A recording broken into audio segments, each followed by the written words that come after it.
জামায়াতে ইসলামের আমির ডাক্তার শফিকুর রহমান বলেছেন, নতুন পোশাকে ফ্যাসিবাদী আর ভোট ডাকাতরা ফিরে আসতে চাইলে তাদের পরিণতিও ৫ই আগস্টের মতো ভয়াবহ হবে।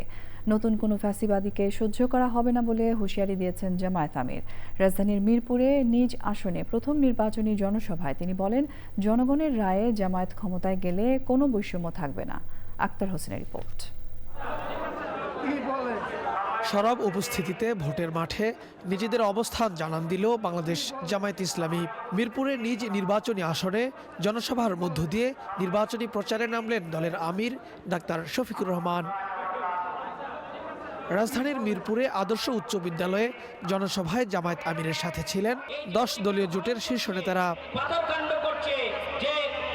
সুষ্ঠু নির্বাচনের জন্য সুষ্ঠু পরিবেশ ও সমান সুযোগ দাবি করে তারা বলেন, নির্বাচন কমিশন পক্ষপাতমূলক আচরণ করলে আন্দোলনে নামবেন তারা। নতুন বাংলাদেশে গণভোটের পক্ষে প্রচারণার সময় নতুন জালেমের পক্ষ থেকে হামলা হওয়ার কথা ছিল না। মসজিদে প্রবেশ করে তারা আমাদের উপর হামলা করেছে, আমাদের বোনদের উপর হামলা করেছে। নির্বাচন সুষ্ঠু হওয়া ছাড়া এর কোনো বিকল্প নাই। অন্য কোনো প্ল্যান কাজে দিবে না।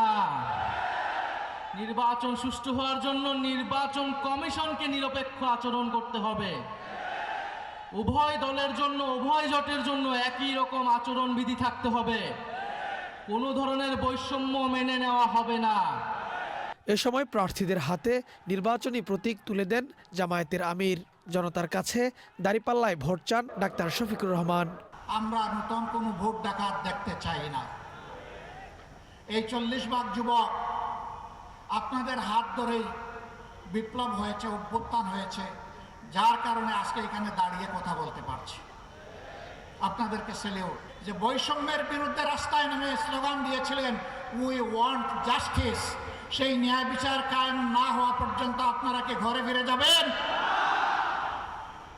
অতএব ন্যায় বিচার যাদের হাতে নিশ্চিত হবে, আমরা আপনাদেরকে আহ্বান জানাবো, আমরা সবাই মিলে তাদের সঙ্গী হব ইনশাআল্লাহ। জামায়াতের আমির বলেন, জনগণের অধিকার ফিরিয়ে দিতে এসেছেন তিনি। এই বিজয় কোনো পরিবারের হবে না, এই বিজয় কোনো গোষ্ঠীর হবে না, এই বিজয় হবে আপামর জনগণের ইনশাআল্লাহ। ক্ষমতায় গেলে চাঁদাবাজি, সন্ত্রাস, দুর্নীতি বন্ধ ও সমাজে ন্যায় ও ইনসাফ প্রতিষ্ঠার কথা বলেন জামায়াত আমির। Akhtar Hossain, channel I, Dhaka.